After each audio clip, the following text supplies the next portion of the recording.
नमस्कार, आप देख रहे हैं संगम एक्सप्रेस न्यूज। आपके साथ मैं हूं हीना मेहता। आगे बढ़ते हैं और रुख करते हैं बड़ी खबरों की ओर। कटरा इलाके की पार्षद सोनिका अग्रवाल ने ऑपरेशन सिंदूर की पूरी प्रशंसा करते हुए भारतीय सेना की वीरता को सलाम किया।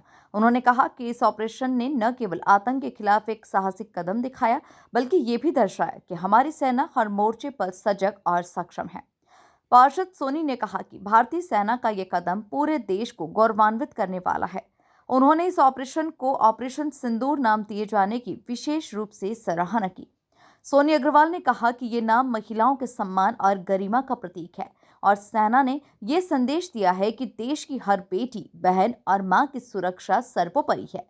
पार्षद ने कहा कि ये सिर्फ एक सैन्य कार्रवाई नहीं, बल्कि महिला सशक्तिकरण और सम्मान की भावना से प्रेरित एक ऐतिहासिक कदम है।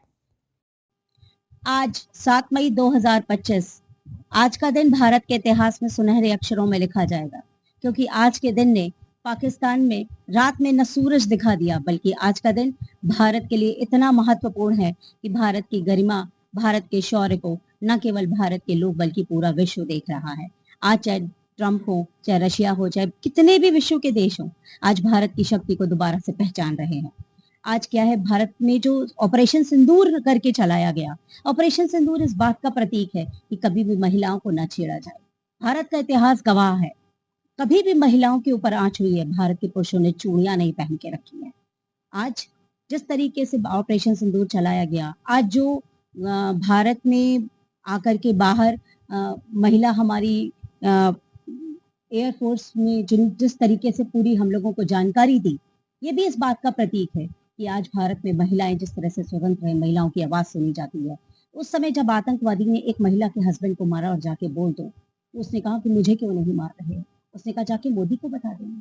उसने भारत की औरतों को किस तरह से समझ लिया, जिस तरह से पाकिस्तान में औरतें होती है जिनकी कोई आवाज नहीं सुनी जाती है, ऐसे गलत बात है। भारत ही एक ऐसा देश है जहाँ पर नारियों को पूरी पहचान मिली हुई है। आज इसीलिए ये हालात है कि पाकिस्तान में रहने वाली औरतें भी अपने आप को महफूज भारत में समझती हैं, तभी तो शादी करके बच्चे लेकर यहाँ पर रहती हैं। इस तरीके से जो पाकिस्तान की औरतें लौटी हैं, ये इस बात का गवाह है कि भारत में न केवल औरतें, बुजुर्ग, बच्चे ही सुरक्षित हैं। भारत में जिस तरह का लोकतंत्र है, भारत में जिस प्रकार की शासन प्रणाली है, वो पूरे विश्व में में अपने आप में आप समझ लीजिए मिसाल पेश करती है।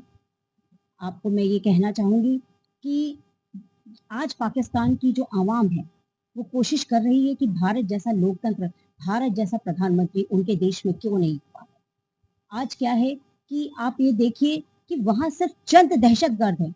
हाँ, यहाँ पर आज हमारे भारत में हर वर्ग के लोग हैं, एक मुसलमान भी है, एक सिख भी है, एक पंजाबी भी है, लेकिन सब अपने आप को सिर्फ हिंदुस्तानी कहता है। ये जंग जो है वो हिंदुस्तान की है दहशतगर्दों के खिलाफ। ये खुले आम इस तरीके से क्यों मार रहे हो।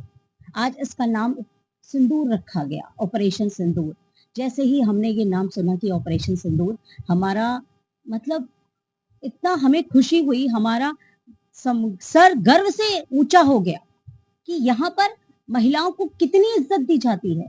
जब से मोदी जी का शासनकाल आया, मैं यहाँ पर बिल्कुल साफ साफ कहना चाहूंगी, जब से मोदी जी का शासनकाल आया, औरतों को जिस तरीके से सम्मान प्राप्त हुआ, औरतों को जिस तरीके से, मैं यहाँ राजनीतिक बातें नहीं करूंगी, औरतों को जिस तरीके से आज जब औरत एकदम लाचार हो जाती है कि उसका हस्बैंड चला जाए, उसका बेटा चला जाए, किसी का भाई चला जाए, तब भी यहाँ की सरकार ने उसे रोते हुए नहीं छोड़ा। हाँ, आज अभी आग ठंडी नहीं हुई है। हाँ, और बदला ले लिया गया। तो ऑपरेशन सिंदूर ये आज भारत की हर लड़की को एक नई उम्मीद दे रहा है, अपने देश से प्यार करना सिखा रहा है। और मुझे बहुत खुशी है कि आपके चैनल ने मुझे एक माध्यम दिया कि मैं अपनी बात भी लोगों के बीच में रख पाई।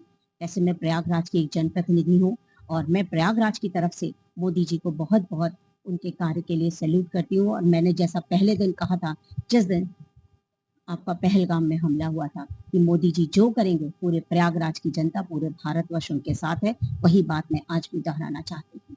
धन्यवाद।